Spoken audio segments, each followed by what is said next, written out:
और अब बात चुनाव के 7वें चरण की। प्रचार के लिए सिर्फ 2 दिन का वक्त बाकी है, जहां दिलचस्प बात यह है कि केंद्र इस प्रचार का वाराणसी और यूपी का पूर्वांचल बना हुआ है। पश्चिम बंगाल में पीएम मोदी और ममता बनर्जी का शक्ति प्रदर्शन भी चल रहा है। कल प्रधानमंत्री ने रोड शो किया तो अचानक ममता बनर्जी भी सड़कों पर उतर आई। आज फिर ममता बनर्जी उतरी। कोलकाता में नेताजी की प्रतिमा से स्वामी विवेकानंद के निवास तक रोड शो करेंगी वो। साफ तौर पर ममता बनर्जी की तरफ से ये शक्ति प्रदर्शन की कोशिश है। ममता दिखाना चाहती कि बंगाल में उनकी लोकप्रियता का कोई सानी नहीं है।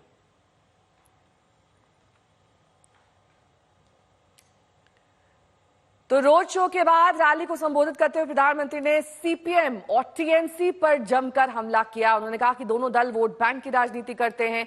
दोनों दल ने पश्चिम बंगाल को करप्ट सिस्टम दिया है। दोनों दल लोकतंत्र विरोधी है। कि सीपीएम और टीएमसी की पॉलिटिक्स ने बंगाल को बर्बाद कर दिया है। ये सिर्फ पार्टियां 2 है, इनकी दुकान एक ही है और दुकान में सामान भी एक ही है। टीएमसी और लेफ्ट इंडी अलायंस में है। टीएमसी और लेफ्ट दोनों वोट बैंक अपीजमेंट की पॉलिटिक्स करते हैं। इन दोनों पार्टियों ने पश्चिम बंगाल को करप्ट सिस्टम दिया, तोलाबाजों का सिस्टम दिया और सबसे बड़ी बात, ये दोनों पार्टियां एंटी डेमोक्रेसी है। पंचायत हो, विधानसभा हो, लोकसभा हो, कोई भी इलेक्शन बंगाल में बिना खून खराबे के पूरा नहीं होता। तो प्रधानमंत्री ने कहा कि पश्चिम बंगाल सरकार लॉ एंड ऑर्डर का बेसिक काम भी नहीं कर सकती है। उन्होंने कहा कि टीएमसी करप्ट इकोसिस्टम को आगे बढ़ाती है। उसकी सारी पॉलिटिक्स वोट बैंक को बढ़ावा देती है। जो टीएमसी सरकार लॉ एंड ऑर्डर जैसा बेसिक काम नहीं कर सकती, उसे सजा देना जरूरी है। टीएमसी की पॉलिटिक्स रक्ता कटो पॉलिटिक्स है। टीएमसी करप्ट इकोसिस्टम को आगे बढ़ाती है। टीएमसी की सारी पॉलिटिक्स वोट बैंक के लिए है। इसका ताजा उदाहरण हमने कुछ दिन पहले ही देखा है। साथियों, टीएमसी ने पहले असंवैधानिक तरीके से 77 मुस्लिम जातियों को ओबीसी घोषित कर दिया था। लेकिन अब जब हाईकोर्ट का फैसला आ गया तो इनके लिए कराए पर पानी फिर गया। लेकिन फिर भी मुसलमानों को खुश करने के लिए टीएमसी सरकार ये कह रही है कि वो हाईकोर्ट का फैसला नहीं मानेगी।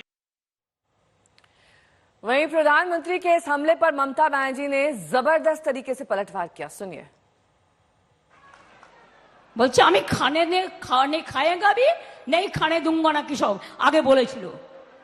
और এখন জিজ্ঞেস করুন सब खा लिया, देश भी बेच दिया। बोले खाते खाते इतना खाया कि अब देश को भी बेच दिया, कॉन्स्टिट्यूशन को भी बेच दिया, इंसान को भी बेच दिया, ज्योग्राफी को भी बेच दिया, बैंक को भी बेच दिया, रेल को भी बेच दिया, सेल को भी बेच दिया, गेल को भी बेच दिया, सबको बेच दिया है। इसी के लिए हम लोग की क्या चाहते हैं? আমরা কি চাই? মোদি যাক, শান্তি থাক, মোদি যাক, দেশ থাক, মোদি যাক, সংবিধান থাক, মোদি যাক, ছাত্র যৌবন এগিয়ে যাক। वहीं कल प्रधानमंत्री ने कलकत्ता में रोड शो भी किया। ममता ने भी 2 रोड शो किए। बीजेपी दावा कर रही है कि प्रधानमंत्री का रोड शो ममता के रोड शो पर भारी पड़ा। अभूतपूर्व, अविश्वसनीय ऐसा रोड शो किसी भी नेता का हमने पश्चिम बंगाल में कभी नहीं देखा। और जो आम आदमी एकदम जो पार्टी के कार्यकर्ता थे वो तो पार्टी के प्रोग्राम में आते हैं, नॉर्मल है, नेचुरल है। लेकिन जिस तरीके से एकदम कॉमन पब्लिक जिसे बोलते कॉमन पीपल, वो रास्ते में उतर के आए थे, ये पूरा दर्शाता है कि अभी इस वक्त अब कल मुख्यमंत्री जी यहाँ पे ऐसा रोड शो करने वाले हैं, यहाँ पे रोड शो करने वाले हैं, तो फालतू में अपना इज्जत की फालूदा बना रहे हैं। पश्चिम बंगाल की जनता के दिल में, घर में मोदी बसते हैं और ये बात आज शायद ऑपोजिशन को और टीएमसी को बहुत अच्छे से समझ में आ गई होगी कि वो चाहे जो भी करके दिखाएं।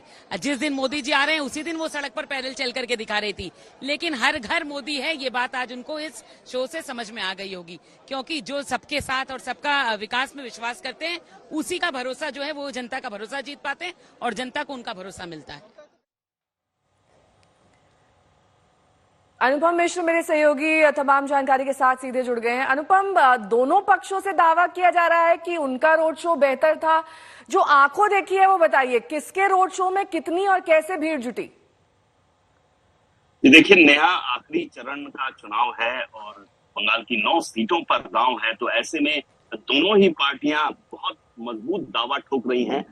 लेकिन अगर हम भीड़ के लिहाज से कहें तो दोनों ही रोड शो में, चाहे वो ममता बनर्जी का रोड शो हो, चाहे प्रधानमंत्री नरेंद्र मोदी का रोड शो हो, भीड़ काफी हो रही है।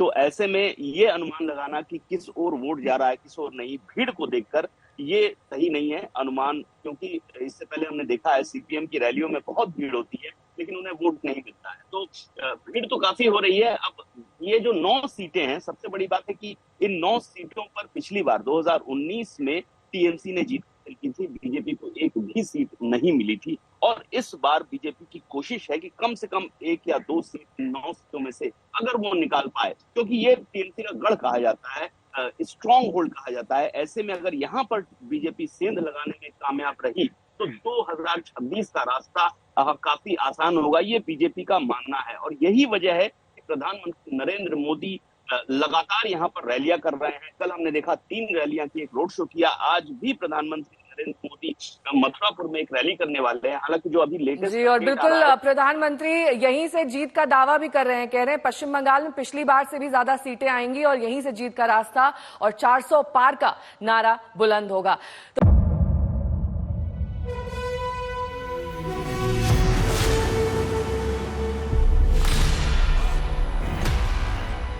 मुद्दों का मैदान, तर्कों पर घमासान। क्या बताना चाहते हैं इस देश को? किससे किसकी ठनी, न्याय की नीति नहीं बनती है। किसने दी किसे पटखनी। क्या सच है जिसको छिपाने की कोशिश? खबरों की दुनिया का सबसे बड़ा अखाड़ा दंगल देखे मेरे यानी चित्रा त्रिपाठी के साथ रोज शाम 5 बजे सिर्फ आज तक पर। ना पक्ष ना विपक्ष, ना लेफ्ट ना राइट, ना मिर्च ना मसाला, खबरों का बोलबाला,